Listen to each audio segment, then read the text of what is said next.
Hi friends, ഇന്ന് നമുക്ക് നോക്കാം മൈക്രോസോഫ്റ്റ് എക്സലിൽ കോൺകാറ്റിനേറ്റ് ഫംഗ്ഷൻ എങ്ങനെയാണ് ഉപയോഗിക്കുക എന്നതിനെക്കുറിച്ച്. ഓക്കെ, കോൺകാറ്റിനേറ്റ് ഫംഗ്ഷൻ എന്തെന്ന് വെച്ച് കഴിഞ്ഞാൽ നമുക്ക് രണ്ട് ഡാറ്റാസിനെ ജോയിൻ ചെയ്യിപ്പിക്കുന്നതാണ്. ലുക്ക്, ഇവിടെ ഫസ്റ്റ് നെയിം ഉണ്ട്, ലാസ്റ്റ് നെയിം ഉണ്ട്. അത് നമ്മൾ ജോയിൻ ചെയ്യിപ്പിച്ച് ഫുൾ നെയിം ആക്കിയിരിക്കുകയാണ്.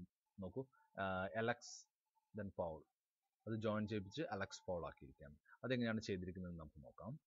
അതിനുവേണ്ടി നമ്മൾ ഈ കോളത്തിൽ ഈക്വൽ ടു പ്രസ് ചെയ്ത് അതിനുശേഷം CON കോൺകാറ്റിനേറ്റിൻ്റെ ഫസ്റ്റ് സ്പെല്ലിംഗ് ആയ CON ടൈപ്പ് ചെയ്ത് അപ്പോൾ നമുക്ക് കാണാം കോൺകാറ്റിനേറ്റ് ഫ്രണ്ടിൽ തന്നെ വന്നിരിക്കുകയാണ്. അതിൽ ഡബിൾ ക്ലിക്ക് ചെയ്ത് കഴിഞ്ഞ് കഴിഞ്ഞാൽ ഓക്കെ കോൺകാറ്റിനേറ്റ് വരുന്നതായിരിക്കും. അതിനുശേഷം നമ്മൾ ഫസ്റ്റ് നെയിമിൻ്റെ അലക്സിൽ ക്ലിക്ക് ചെയ്ത് കോമ കൊടുത്ത് പോളിൽ ക്ലിക്ക് ചെയ്ത് എൻ്റർ ചെയ്യുക. ലുക്ക്, അലക്സ് പോൾ, ഫസ്റ്റ് നെയിമും ലാസ്റ്റ് നെയിമും ജോയിൻ ആയി ഫുൾ നെയിം ആയിരിക്കുക.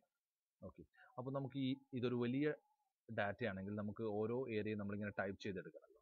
അതിനുവേണ്ടി നമുക്കൊരു കാര്യം ചെയ്യാം. ഈ ഏരിയയിൽ വെച്ച് ഈ കോളത്തിൽ ക്ലിക്ക് ചെയ്തതിന് ശേഷം നമ്മൾ ഈ ഒരു സൈഡിൽ വെക്കുകയാണെങ്കിൽ ഒരു പ്ലസ് മാർക്ക് നമുക്ക് കാണാൻ സാധിക്കും. മൗസ് മൂവ് ചെയ്തിട്ട് ഈ ഏരിയയിൽ വെച്ച് കഴിഞ്ഞാൽ ഒരു പ്ലസ് മാർക്ക് നമുക്ക് കിട്ടുന്നതായിരിക്കും.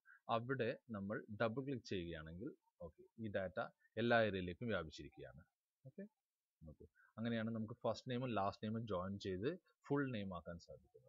ഫുൾ നെയിം ആക്കാൻ നമുക്കിപ്പോൾ ഈ ഡാറ്റാസിൽ ഫസ്റ്റ് നെയിം ലാസ്റ്റ് നെയിം മാത്രമാണ് തന്നിരിക്കുന്നതെങ്കിൽ നമ്മൾ ഓരോന്നും ഇരുന്ന് ടൈപ്പ് ചെയ്യേണ്ടതാണ് ഫുൾ നെയിം ആക്കാൻ വേണ്ടിയിട്ട്. പക്ഷേങ്കിൽ കോൺകാറ്റിനേറ്റ് എന്ന ഫംഗ്ഷൻ ഉപയോഗിച്ച് കഴിഞ്ഞാൽ നമുക്കിത് വളരെ എളുപ്പത്തിൽ അല്ലെങ്കിൽ പെട്ടെന്ന് നമുക്കിത് ജോയിൻ ചെയ്യിപ്പിച്ച് ഫുൾ നെയിം ആക്കാനും വേറെ ഏത് ഡാറ്റ ആണെങ്കിലും നമുക്കിതുപോലെ ചെയ്യാൻ സാധിക്കുന്നതുമായിരിക്കും. Okay friends, thank you for watching my video. Please do subscribe and comment. Bye bye.